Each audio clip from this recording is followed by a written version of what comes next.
Hello, everyone, and welcome to this special episode of About Abortion. I'm joined today by Jeremy Fowler. I'll come to you, Jeremy, in just a moment, but I want to introduce to our listeners, first of all, what we're doing and why, therefore, I've brought you in for today's episode. This wasn't planned in the last 24 hours, but as it happens, this recording is taking place in the wake of this tragic Bondi Beach shooting, which once again brings to the fore questions to do with ideology, extremism, particularly Islam. Do we pin events like this on a belief system, on a particular religion, such as Islam? Do we say it's just a random act of evil?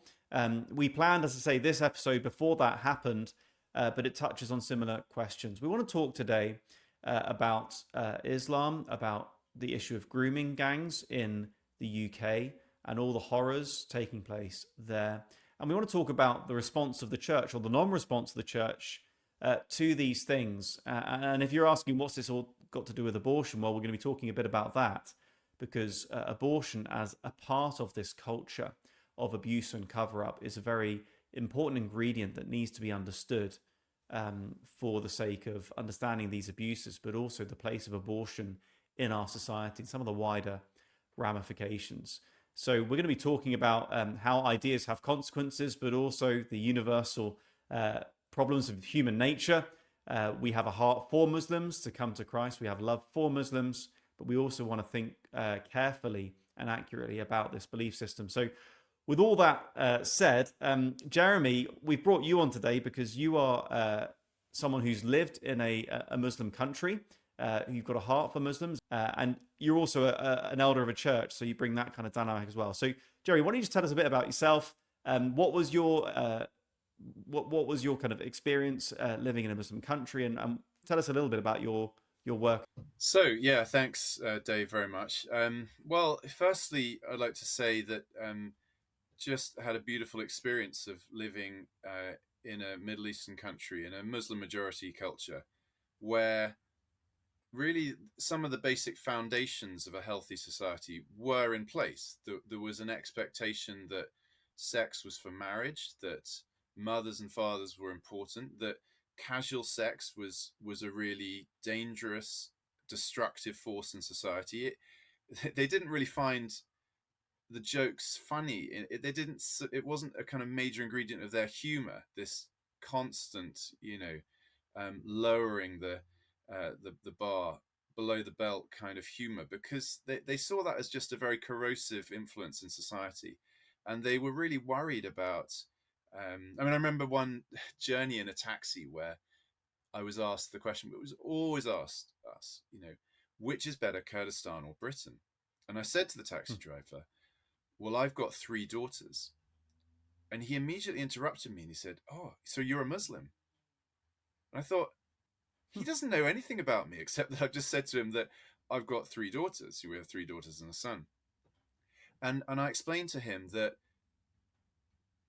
I find the rampant kind of sexual promiscuity of the West deeply troubling. It's something I want to protect our children from, and give them more a healthy understanding of sex and marriage. But he understood that was the preserve of Muslims to think like that. So this might be a surprising answer to your question, but by God's common grace, there are certain standards in place in Muslim but other conservative cultures which we have torn apart to our great shame and self-destruction in the West. So that would be my first reflection on that. Now in Kurdistan, it's really quite a moderate form of Islam that is practiced. There was, of course, very radical Islam just down the road in Mosul and the whole territory taken over by ISIS. But there were very few Kurds that signed up to that, unlike Britain, where quite a lot of people came from Britain, went out and joined ISIS. So that's one of my reflections. But I think that moving back from Kurdistan to the UK, I was horrified to learn. I'd been so busy just immersing myself in the Kurdish world in the Middle East where we were living, whereas serving as a language consultant, helping with Bible translation, seeking to explain the good news of Jesus to people in Kurdistan. And I was so horrified to discover that the kind of crimes that had been committed against the Yazidis just down the road in northern Iraq were being committed, infamously in Oxford against vulnerable girls, and I just felt a deep sense of unease. I felt that the kind of middle class circles that I was moving in were not very aware, or perhaps had just slightly forgotten these horrendous crimes that have been committed. I mean, we may talk through, but the one of the most infamous is a man who lived just behind Florence Park called Mohammed Karrar. He's behind bars, sometimes known as Egyptian Mo, although he's Eritrean in ethnicity. But he was very, very skilled at deceiving and enslaving vulnerable girls and selling them, uh, drugging them and using alcohol, selling them to guys for sex. And in one case, he took a hairpin of this poor girl, heated it up, and branded the letter M on her buttocks to mark her out as belonging to Mohammed Karrar. And I thought, that is so barbaric, is so evil, that I want to help protect girls and boys, actually, that were also enslaved in this wicked trade. And this is the city of the dreaming spires. This, we haven't even mentioned Rotherham and Rochdale and other places. It's horrific, isn't it? And I think it's important we do hear these things. As you're mentioning this horrific practice of branding, I'm reminded of what they used to do in the transatlantic slave Yeah, trade. It was common practice to brand human beings, and there's one half of our modern psyche that it just thinks that's so barbaric, it's prehistoric, we would never do that. We've come so far since then, and yet there's this. In fact, it's almost worse because this is now happening in our land. That branding happened out of sight, out of mind in the West Indies at the time. Obviously, doesn't make it right, but it wasn't right there in front of us. And yet, as you say, this is right round the corner from one of our leading universities, one of our major cities. yeah, It's happening today. It's absolutely appalling. yeah. And just as a heads up, doing some basic research that anyone could do by doing a search on AI. I asked for a bibliography that helped me understand the grooming gangs in Oxford, and up came one book, and then it led to another one when I looked it up on Amazon. But this book here is called Girl for Sale. It's kind of well written paperback, and it's a real eye opener into the hideous tactics of that man Mohammed Karrar in enslaving this poor girl, who's gone on to be a survivor, who's written her story, but also this book written by the mother who adopted her, and it's got the chilling title, "You Can't Have My Daughter." Now, because it's not a Christian book, it's not sort of well known in the Christian world, and it's not a go-to book if you want to have a go at one particular ethnicity. If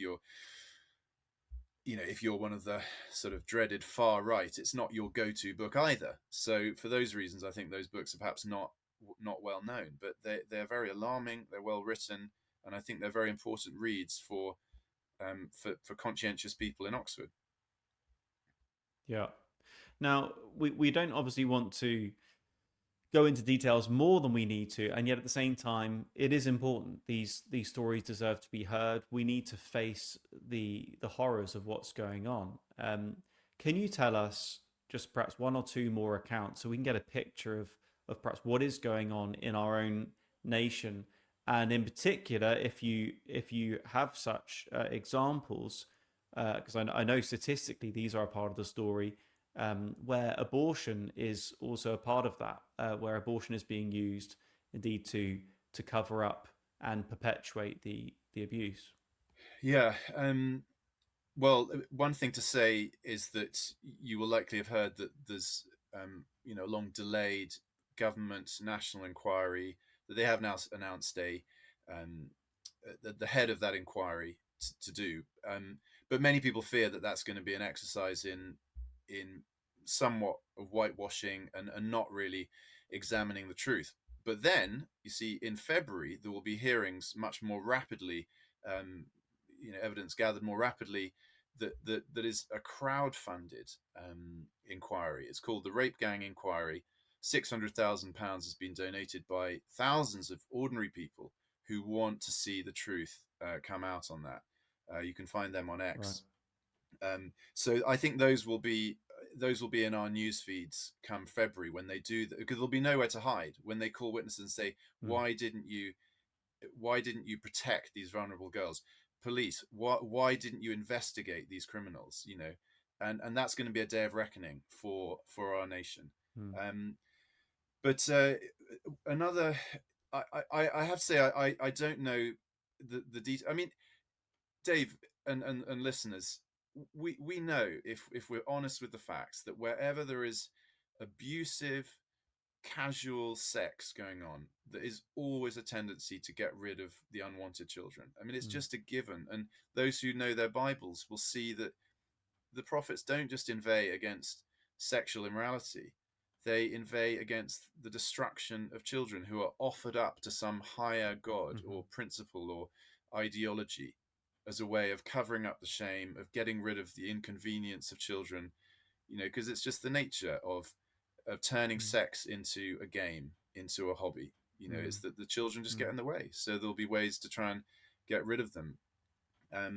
But I would say one of the really, really chilling accounts, and this is important, comes from Rochdale. There was a house which was being used for these rapes, and men came, and they, on the back of the door where they were abusing these girls, they would put a tick next to their name when they'd abused a girl. So then they settled up with the kingpin of that rape gang enterprise. And this is from Charlie Peters' much watched, very influential film called, I think it's called Grooming Gangs, Britain's Shame. And he comments on how they put a tick next to their name on the back of the door. And Charlie Peters says it was like a paedophile honesty box. That was in Rochdale. And that is truly chilling. But we need to educate people that is what's going on. So, because of course, the left-hand side of politics, the kind of liberal elite, tend to say things like, "Oh, well, most perpetrators of paedophilia are white," which are, hey, what's the majority ethnic, color in our country? It's white, of course. We would expect that. But we're more used to the kind of abuse going on within a family, or the shady guy behind the bike sheds, right? That's the kind of paedophile. So it's a very taboo, very shameful thing. But what is really chilling is when there's been abuse carried out like this within family networks. And then I think we need to lift the lid on the family breakdown and the utter lack of care for these poor girls, and in some cases boys, who have been left as prey for these abusers. So if I can give one more that made an impression on me, and I'm sure was widely watched on the Trigonometry podcast. That's Trigger, Trigger, Trigonometry podcast. And Jade, who was from High Wycombe, another sort of nice kind of pleasant and sort of prosperous part of southern England. She tells her story. She's also on Newsnight about how she was befriended and then gang raped by Buckinghamshire taxi drivers on multiple occasions. And the tragedy of this is that she called social services aged 14 to put herself in care. Very, very troubled background. And then, big insight for me, I'm not very familiar with the care system in this country. And she says the carers were not allowed to hug her, which means that she was very open to abuse by those who love bombed her. It started with the lads that would claim to be her boyfriend. And then she would be handed over to the older guys in the network. And she describes these people, Pakistani heritage taxi drivers, getting her drunk, 7 of them taking turns on her, and even getting an uncle over from Pakistan who took photos of her at Snappy Snap, showing people back home, their English girlfriend. So it's an appalling story. yeah, I don't know how else I can lift the lid and share with you some of the stuff I've read up and heard and watched. Well, I think it's important to see, so often these tropes, these allegations just sort of just trip off the tongue. Um, pro aborts, pro choices so often say, "Oh well, what about rape?" As if it's a trump card in favor of abortion provision, Mm, right? So the classic thing, I just saw one today. What about the 12-year-old girl who's been raped? Basically, are you saying she should be denied an abortion? And it because it's such a kind of an emotional stun gun kind of mm, approach. Most of us, we're like rabbits in the headlights. We don't know what to say, and we just feel like we can't possibly say. Actually, the reality is the very opposite of what you're saying. Because of course, when you say what about rape, I would say, well, exactly. It is precisely because of rape that we need to make sure there isn't also no questions asked abortion provision. This is one of the reasons we shouldn't have no questions asked abortion provision, because the situation in our nation today is an underage girl can have an abortion and her own parents do not get to hear about it. mm, Okay, so what a gift to abusers, right? mm, That you can rape an underage girl, make sure she has an abortion. Her parents don't even legally have a right to know that she's had an abortion. mm, And then, of course, you can do it all over again. yeah. So, abortion provision is a boon for rapists, for groomers.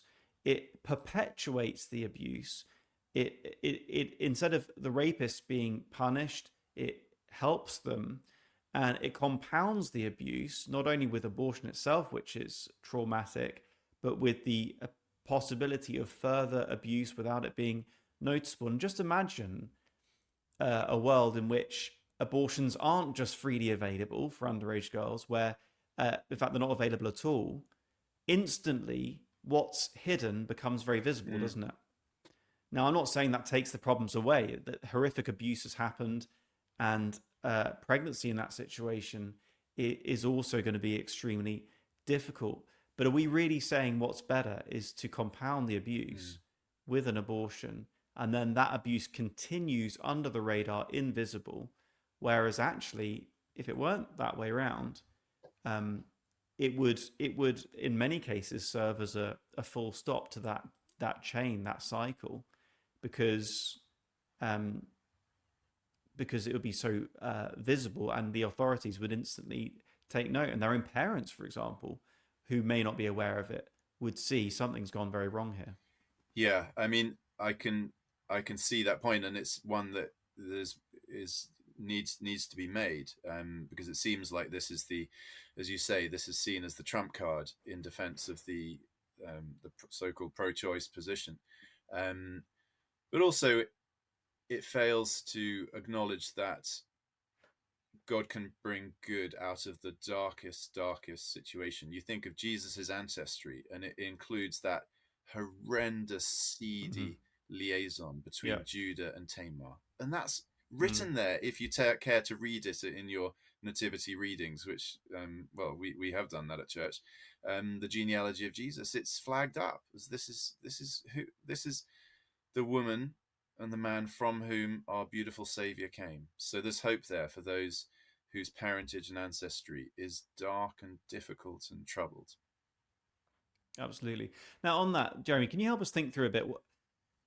This has been perhaps increasingly addressed in the secular Yeah. media.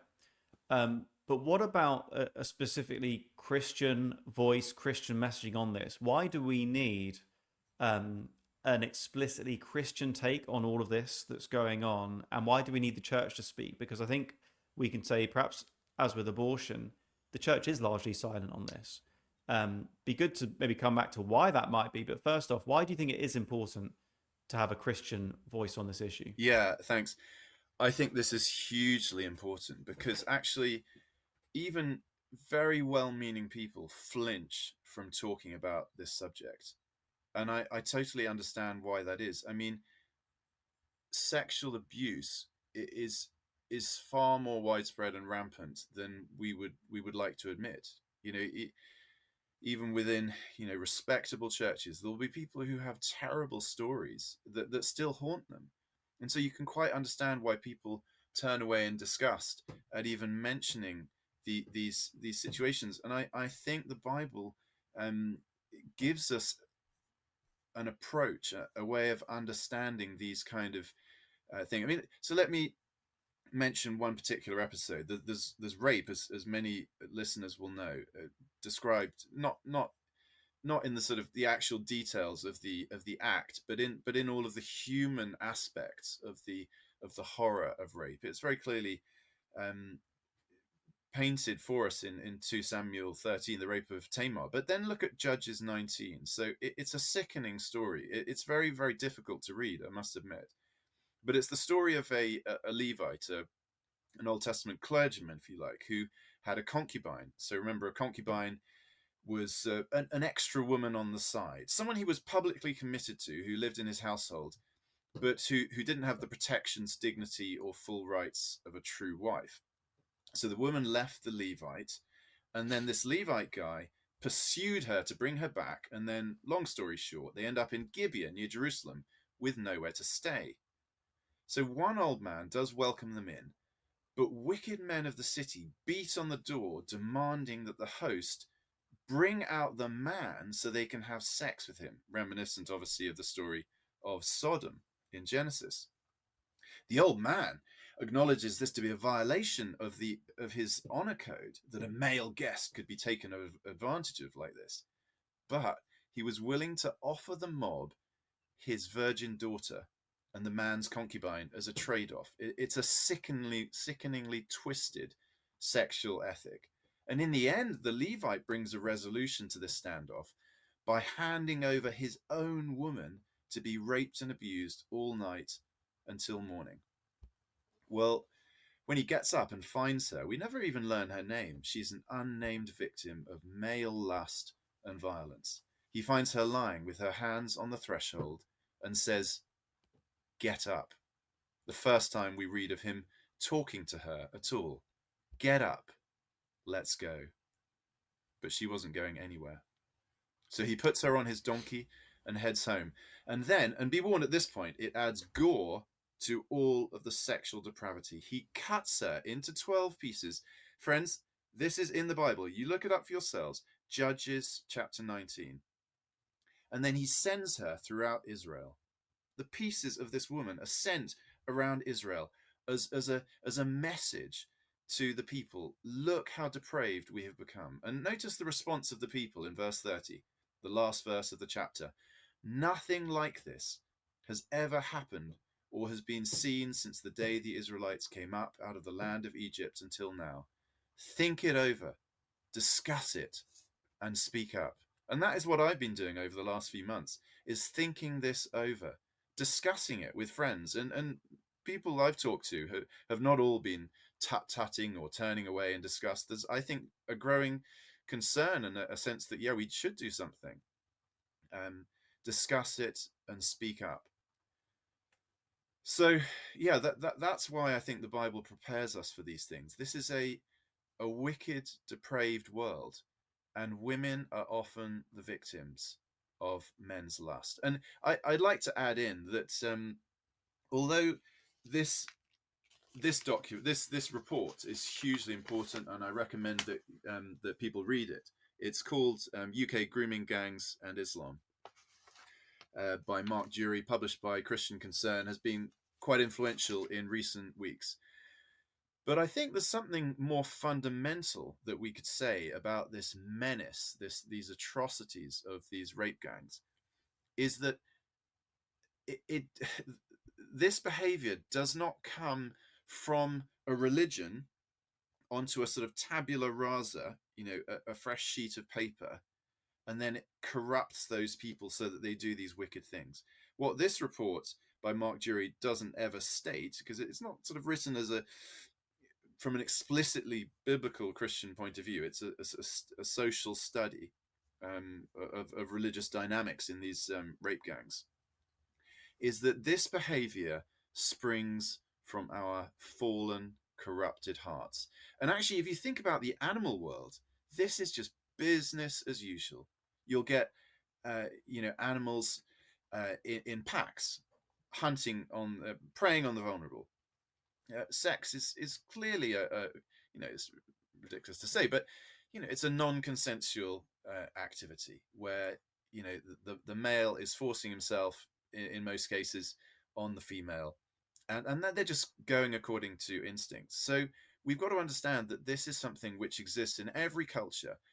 But what religions can do, and particularly this report by Mark Dury points out, is that you get a version of street Islam, which is giving justifications and a mindset for people to commit these horrendous crimes, and it's giving kind of justification. So in a post 1960s Western sexual ethic, where the only thing that is needed is for someone to be an adult and to be consenting to the sex. That's the ethic that we've done away with.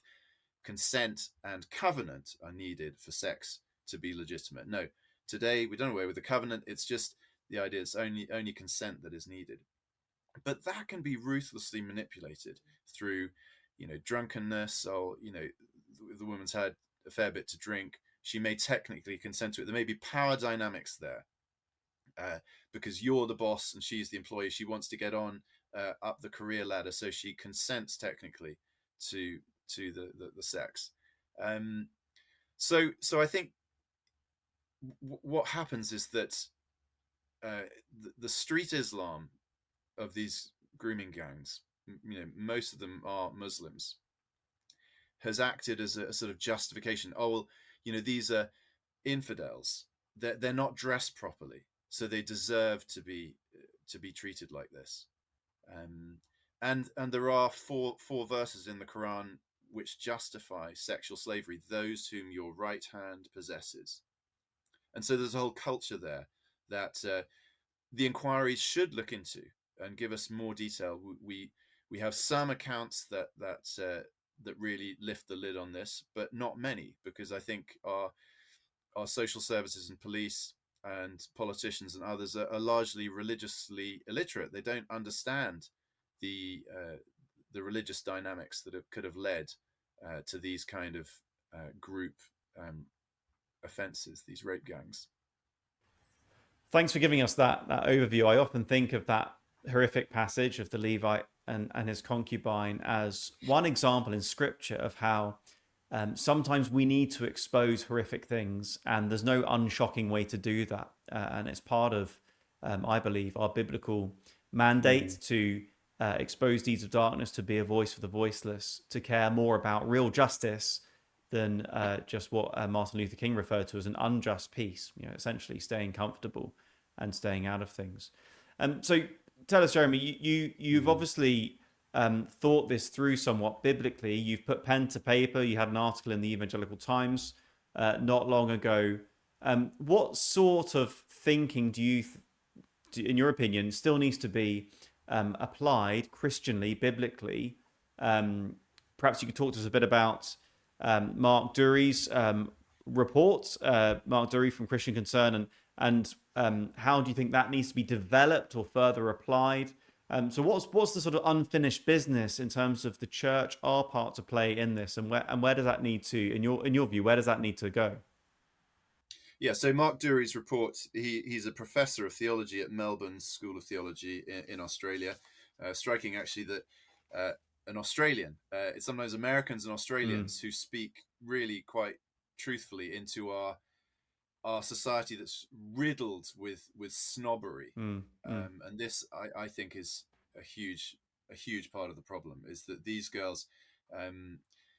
So yeah, I think we need a whole wider exploration. I mean, Mark Dury's report, it examines 8 aspects of historic Islamic theology that as it has been appropriated at the level of street Islam, as he calls it, has been a really, really noxious worldview that has allowed people to justify this enslavement of infidels, this punishment of those who aren't dressed according to their code modestly, and the sense that a woman should always be owned by a man, her father, her husband, and that raises a whole another issue, because we do believe that men have a particular responsibility in society to protect women, to stand up for them. So it's not all wrong, but it has been horrendously distorted. It's a very toxic kind of patriarchy that has been practiced in this gang culture.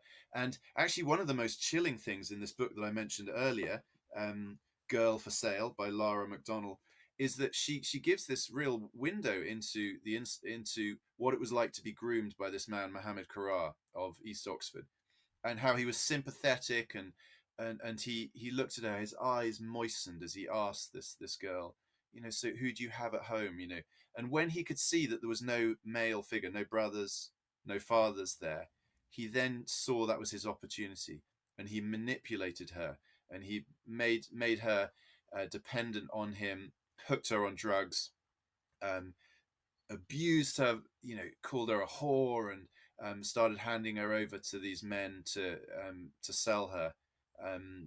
He was getting like something like £600 an hour from his trafficking of these girls. It was just absolutely appalling.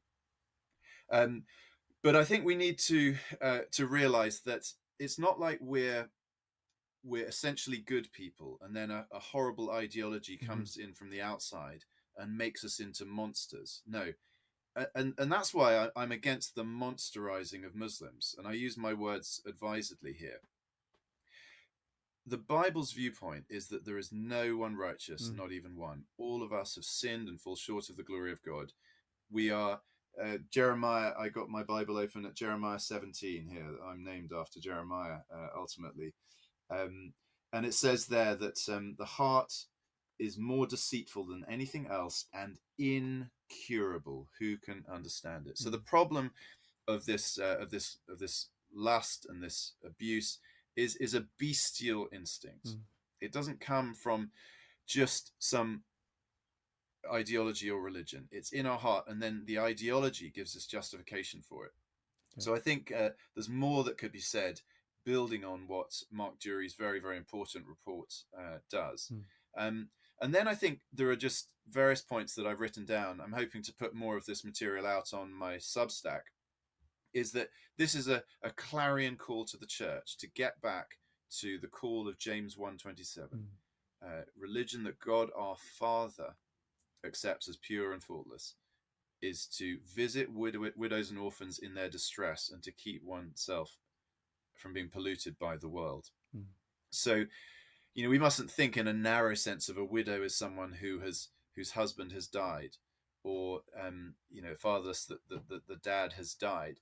But in many cases, it fits the picture of single mothers, and then children, girls who have no one who can stand up for them and chase away predators. Yeah. I'm not talking about vigilante justice. I'm talking for whatever legal means there are for exposing perverts and groomers to protect our daughters. And I haven't included this in my writing thus far, but I'm struck by a verse in the Song of Songs, which actually talks about building a wall around a vulnerable young girl. Yeah. And I don't know if I've ever heard an evangelical Christian quote that verse, because we're terrified of developing a kind of toxic masculinity, and that this is somehow an unhealthy dynamic, that the men are there to defend the women. Friends, open your eyes, read some of the survivor stories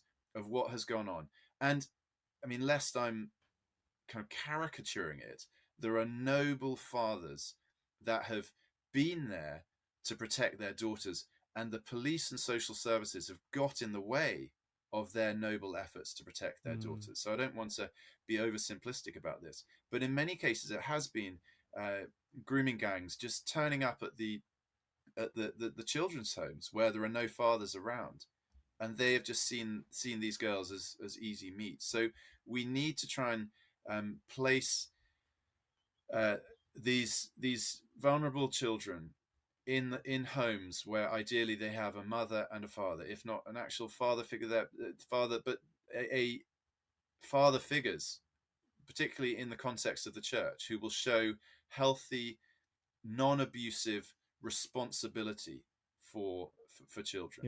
Yeah. And some people will have mainly met men as ultimately predators. They're Mm. just one-track minded people, and that's a terrible view of masculinity to have. And we need to shine as lights, as a city set upon a hill, with a better view, to a really noble view of what it means to be a man. Yeah. Yeah. So James 1:27, I wish there were more banners and stuff, memory verses in our churches with that particular verse. Yeah. Um, and I think also we need to see this. We need to be on the front foot, Dave, in asking questions of the sexual ethic in the public square. What is being proposed as a solution to this problem? Now, I notice that this is slightly in flux because there have been calls for the law to be changed so that any sex with someone under 16 is always classed as rape. Now, okay, that may be an improvement, and many of the problems we've had of people who are so into the dogma of you do you, Mm. self determination, that they literally are leaving these girls to get caught in the most abusive relationships because supposedly it's been their choice. Girls just want to have fun. That's one of the anthems Mm. of a few years back. And so we need to expose that and say, no, we've got a better story here. And there is that book, A Better Story, which you may have read. I've not read the book, but I wonder whether is it Harrison, Mm-hmm. the the Yeah. Glenn um, Harrison. the guy who wrote that book. I wonder whether we need to push the story even further and say that in these very widespread victims of grooming gangs, the story has been even darker than we've previously. Obviously there are people who are lonely and frustrated and unfulfilled, but in many cases there are people in our own country that have been enslaved, sold, abused, even killed.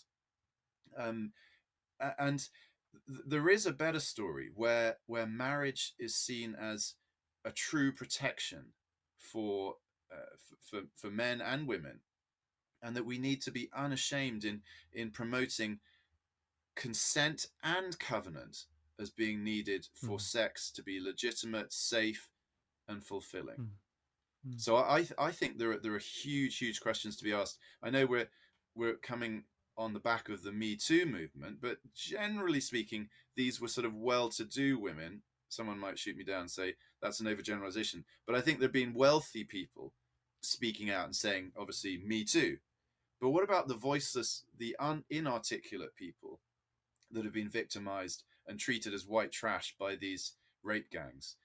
We need to stand up for them and reassert in our generation the goodness of God's provision of marriage as Mm. a place where our natural sexual desires are given a right channeling and context. The old story of the log in the fireplace, when kept in its right place, it warms the whole house. But take that smouldering log from the fire, play around with it, hurl it on the sofa, or put it underneath the curtains and play with that for a bit. You burn the house down. Mm. Mm. Yeah, thank you. A few things I'd love to pick up on there. I think when we remember verses like the final verses of James chapter 1, um, I think many perhaps of our listeners or people in our sort of church circles, they're petrified, or they think they are, of the social gospel. Anything that sounds like Yeah, legalism, yeah, trying to turn Christianity into a list of do's and don'ts, or anything that sounds mm, like social work instead of gospel work.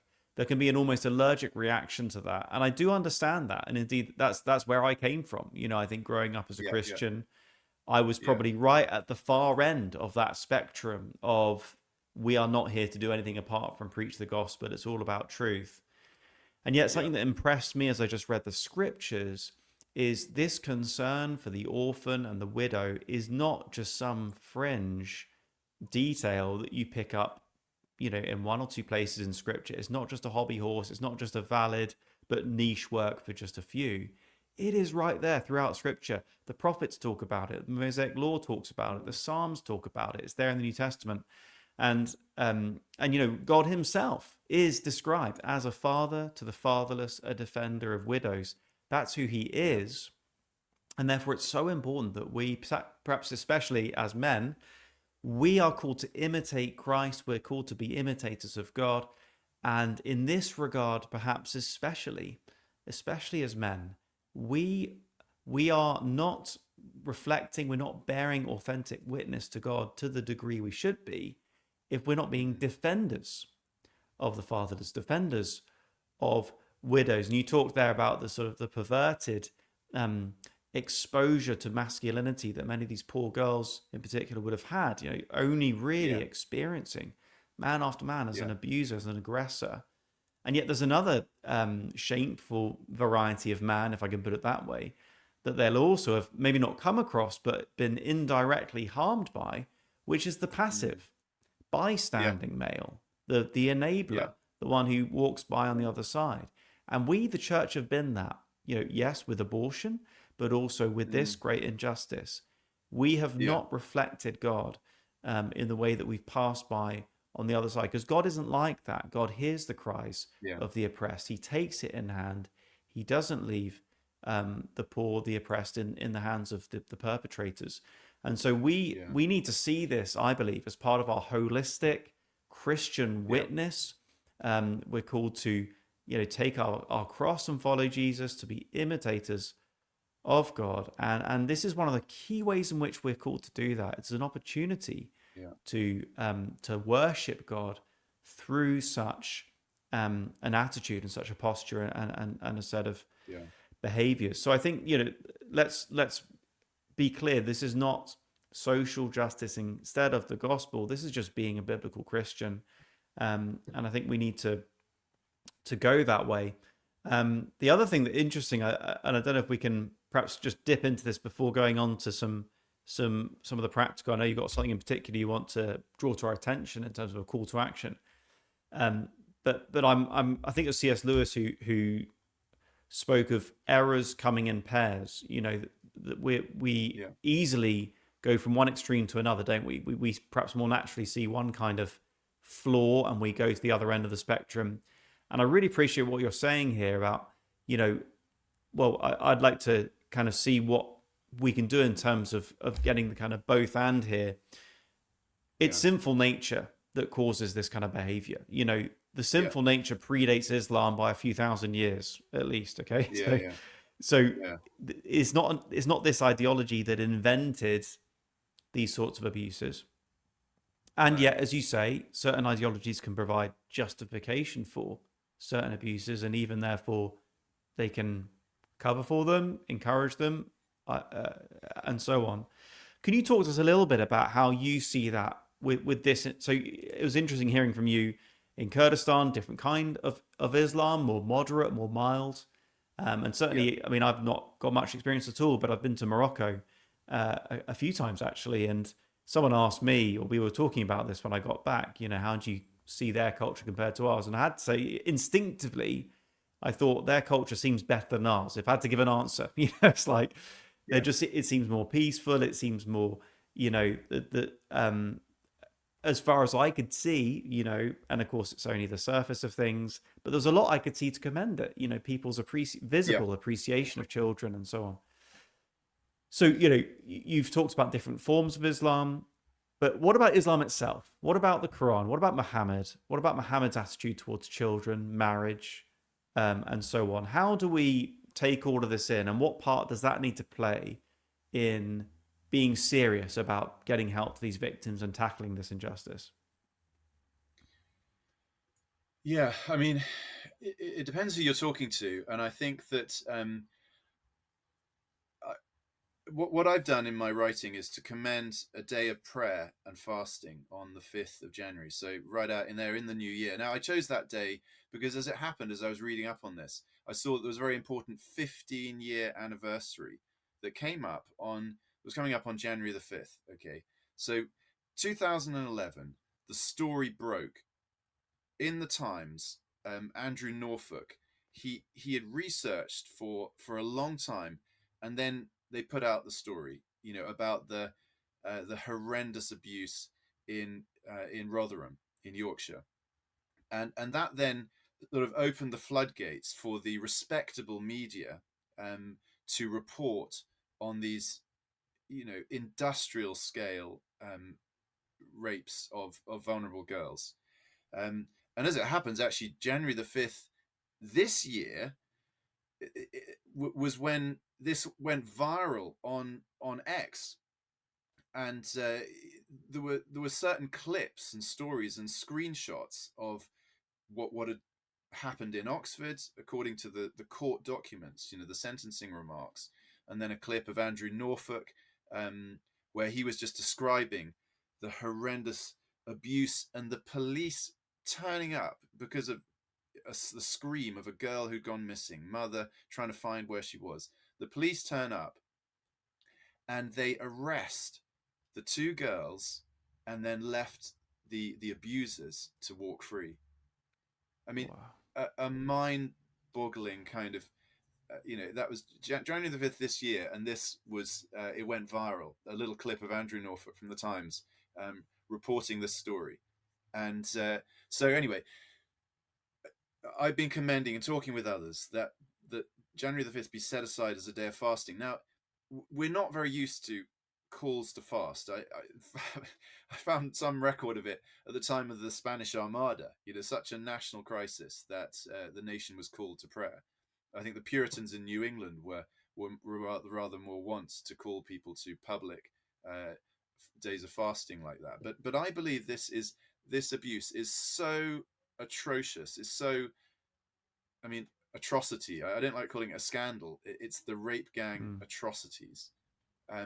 That it should move us just to weep and to, okay, your stomach kind of aches a bit Mm. because you perhaps don't eat from sun up to sundown, but as your stomach aches a little, use that to Mm. empathize with those poor girls that have been enslaved and abused and trafficked around the country. This is a criminal network. It's Mm. not. That's why we need national inquiries into this. It's because of the Mm. sophistication of these rape gangs that have trafficked our daughters around the country. Um, so use it as a day to set aside some time rather than eat to feed on God's word and afflict ourselves as fasting is described in the Bible. Um, and but also quite importantly, that's a great way in to talk to our Muslim friends and neighbors to say, look, I've been so disturbed by these poor vulnerable girls who are precious, made in the image of God, and how they've been used and abused by people. You don't need to mention that the majority of these proponents of these perpetrators of these crimes have been Muslims. That's not the issue there. It's just to show our sympathy and to show that we're not fundamentally, we reject the God of individualism. It's not me, myself, and I. That's not our Trinity, right? Mm. So we care for these girls, though they may be poor and despised, and they may not be people with lots of A levels and impressive social skills. But that's a great way to talk to Muslim friends and neighbors and to show that we care. Mm. And then perhaps in conversation we might just ask them some questions and say, how is it that thousands of these girls have been abused in this way? What's gone wrong? What can we learn together as a society? I think it's good to ask questions, and to admit that there are things that we need to watch over, that family life has just disintegrated in the most shameful way in modern Mm. Britain. And Muslims will be impressed Mm. by you saying that. They'll see that you stand out from others. They think that Christianity is a degenerate religion. Mm. Well, what an opportunity to show that, A, we do fast, Mm. because sometimes they think Christians don't fast at all. Well, we have I know the Sermon on the Mount says, don't make a public display of your fasting. But it's still, Jesus still said, when you Mm. fast. And there is a place for public fasting. You see it in Acts 13 Yep. and Acts 14. So it is an appropriate thing to do. And I've been disappointed that so far there's been no denomination or church grouping that has put out any statement with a Christian perspective on these grooming Mm. gangs. It is a national matter. It's a Mm. blight on our nation's history. It's still going on. Mm. It is a matter of supreme concern. It's what our Christian forebears, Wilberforce, Dr. Bernardo, Amy Carmichael in India, when she was rescuing Mm. girls from Hindu temples, from prostitution there. In Oxford, in the 19th century, there was the whole thing about the Contagious Diseases Act. Anyway, prostitution going on, Yep. being facilitated. Mm. And why do I always forget her name? The noble evangelical feminist who stood up for these poor girls. Why can't I think of her name? Victorian England. Her name. It's ridiculous that I've written about her and I now Sorry, can't I can't remember help her you. name. Let's put it in the Yeah, we'll notes put it or in in the notes. subtitle. But these are great ones to learn from, and we need new activists, people of compassion. And I want to remind you of the example of Job, because I remember studying the book of Job and seeing, as a young man in Oxford, thinking, okay, so I read about this beautiful description of Job's justice, and I read of how he broke the fangs of the wicked and rescued the victim from their clutches. And I used to think, whose fangs do I need to shatter Mm. in order to rescue the victim from his clutches? Little did I know that living in Oxford, down Mm. the Cowley Road particularly, there was this horrendous, dark Mm. enslavement of girls. More than 300 girls and boys Mm. were victims of this, and it did get exposed by the Bullfinch inquiry, and the BBC and the Guardian and others have reported on it. So in the end, the truth has come out, but it's still going on, Mm. which is so disturbing. Mm. So we need to be people who follow the example of Job there. But yeah, I do think fasting is a great thing, and I think there are many people who are following this story of the grooming gangs. And why is it so? Let's face it, there are two main political narratives. You've got the left-hand side of politics that wants to say, oh, well, all religions are all ultimately basically the same, and there's lots of white perpetrators of these crimes. So they're just obfuscating the issue. Mm. And then you have the right-hand side of politics, which likes to, in many cases, monsterize Muslims. But both of those are missing the point. And this whole tragedy, it's a wake-up call to us as Christians to be salt and light, and to search out the case of the stranger, again using the words of Job, to put aside this partiality where our churches are just so middle class, and we welcome people, the families, and we welcome the students, we welcome those in professional jobs and things like that, and we forget that should be a particular sympathy that we should have, an outreach to the fatherless and the widow, Mm. the poor and the stranger. That quadrate, the quad of the quartet of the vulnerable, as it's sometimes called. Mm. Mm. Well, thank you. I think that's a really, really important call to action. I think it's very easy to go no further, if at all, if even going this far, but to go no further than commentary and analysis and so on. But if the Lord's people won't pray, if we won't, I mean, what's one day? It's hardly anything, to give up and pray Yeah. for this, and it's on our watch, and it surely should be God's people above all who take this in hand and seek to pray for it. So yeah, absolutely commend that call to prayer on the 5th of January. I wasn't aware of those anniversaries. That does seem very timely, and some good tips there as to how to relate to Muslim friends and neighbors, to show them that we care. And I think something I've learned from this conversation is just that there are as with any systemic injustice, and you said it's coordinated, there's a network, it's very sophisticated, and that I do believe that such injustices require special attention. They're not just random acts which will always Yeah, be with us, as it were. But when you have a something like the transatlantic slave trade, something like the Holocaust, apartheid, whatever things where there's a structure to it, yeah, and it's enabled by people just accepting the status quo. Yeah, I think there's a special duty for us to sit up and pay attention, and to that end, the decay of the family in the West, the way in which we've handed over authority to the state in some of the wrong ways, parental authority being handed over to the state. These have all created vulnerabilities to be exploited by abusers, and so we need to certainly take responsibility for our part to play in that. You look at legislation in particular, which is certainly a reflection of where society is at, and it certainly accelerates the trajectory of our culture. But you look since the 1950s, and unrighteous law after unrighteous law has been passed in our nation, yeah, and that's on our watch. That's when we've got yeah, apparently Christian leaders in the House of Lords. We've got bishops sitting in the House yeah, of Lords. We've got a massive seat at the table. The church has over the last few decades, yeah. and we've just given it all away. And so we've got our part to play, and our culpability in all of this.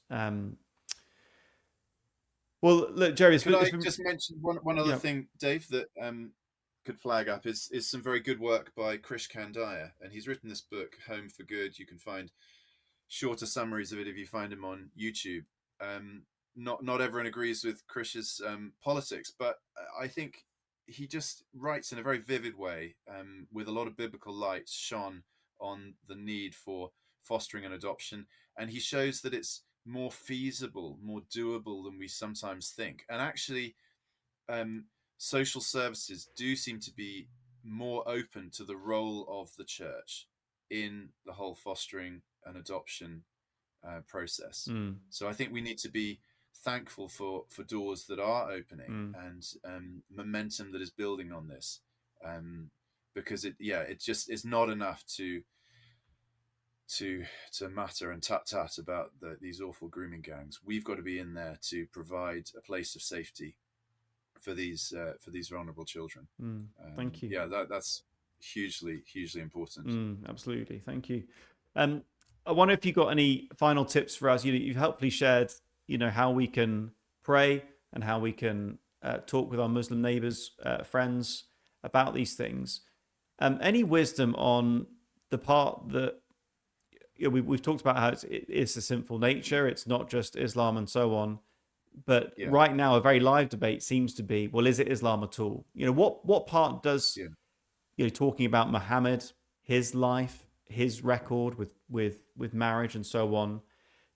How important do you think it is to get to grips with that, and to really see that is a factor in this culture, yeah, that's actually part of the reason why these abuses have happened, and indeed our fear of saying it as it is, our mm, fear of being branded Islamophobic and so on, yeah, actually perpetuating it. And I'm not the first to mention it.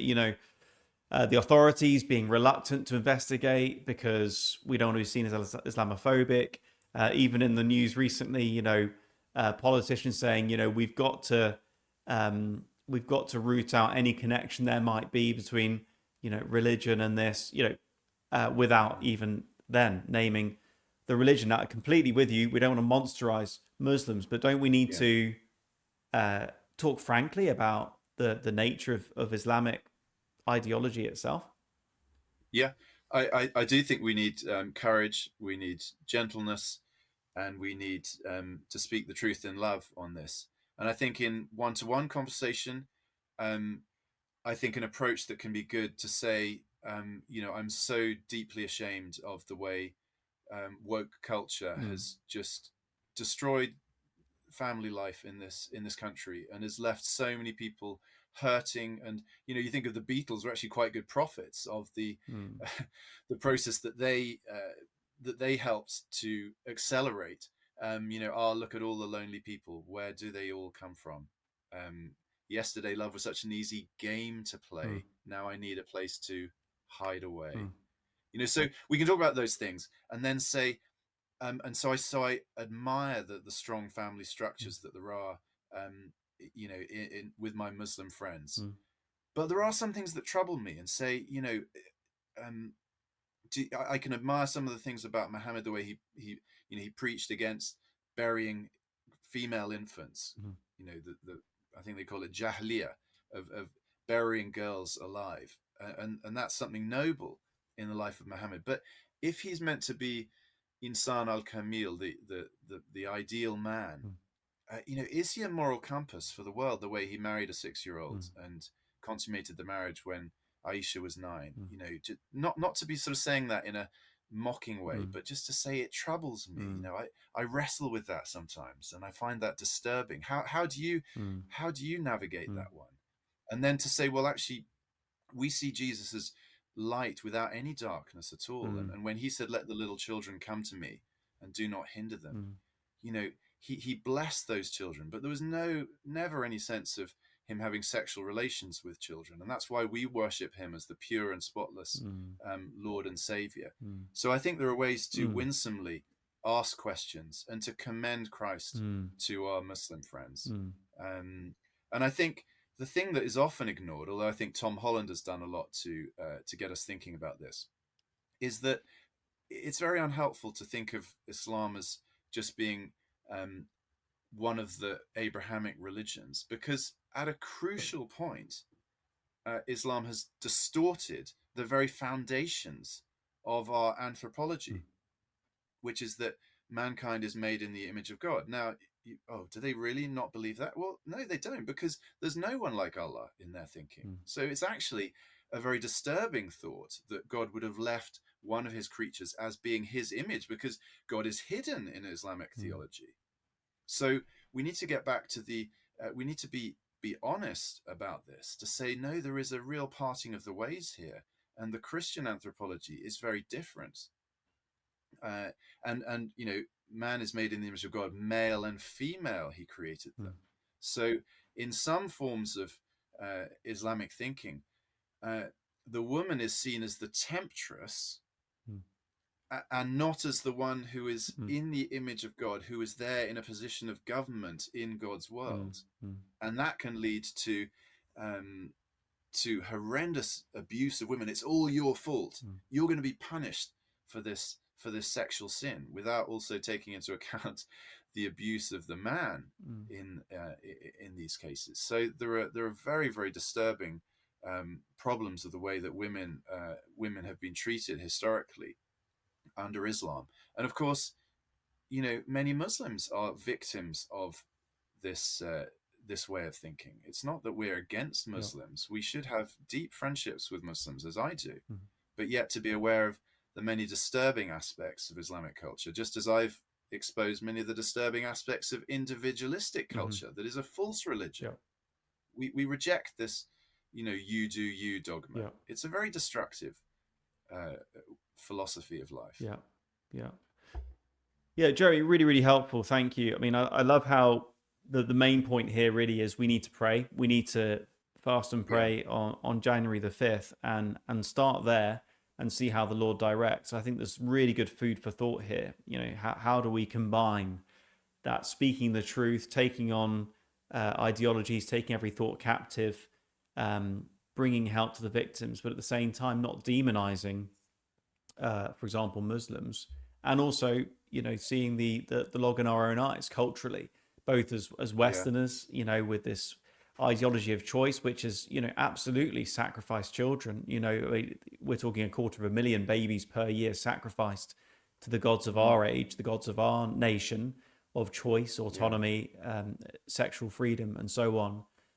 We need to critique that with equal force, but also the culture yeah, of our church, a church yeah, that quite comfortably passes by on the other side, turns a blind eye, and yeah, so often, to our shame, fails to see the part we have to play in being defenders of widows and fathers to the fatherless. So thank you, Jeremy, so much for sharing. all that's on your heart, and also from your experience as well.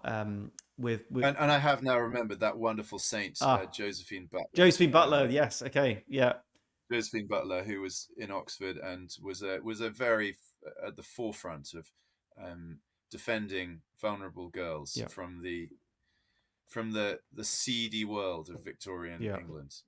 So every culture has its justifications and its loopholes for justifying sexual sin and abuse of the vulnerable, and she's a great example to follow. absolutely, Um, absolutely, yeah, and we see that in Scripture, don't we? That the relationship between sexual sin and violence, David and Bathsheba, yeah, violence used to cover up sexual sin, and yeah, we see that around the world in every culture. But also we see the yeah, Lord raises up his people. And I think where we see faithful Christianity being lived out, we see God's gospel people just naturally, as it were, having a heart for the yeah, vulnerable and speaking their defense. I don't think Amy Carmichael went out to India with the aim of rescuing girls from these temples. Her heart was moved when she was there. Same with missionaries yeah, to Africa, yeah, with twin sacrifice in Western Africa. Uh, yeah, it's again and again we see it's an overflow of people whose hearts were moved by the love of God to show mm, love for others. And so let's pray that we as God's people today would pick up that mantle in our nation for the sake of these poor girls and others in this injustice, of course, for the sake of the unborn and their parents, and wherever we see injustice in the places where the Lord has given us to live. yeah. Thank you, Jeremy, and thanks everyone for listening. Do share this far and wide and pray with us if you can on January the 5th. Yeah, thanks, Dave. It's been a pleasure to address this subject with you and to seek to shine some of God's light into this dark chapter of our nation's history. But God can use this for good. We should take that to heart. Absolutely. Thank you. God bless. Bye.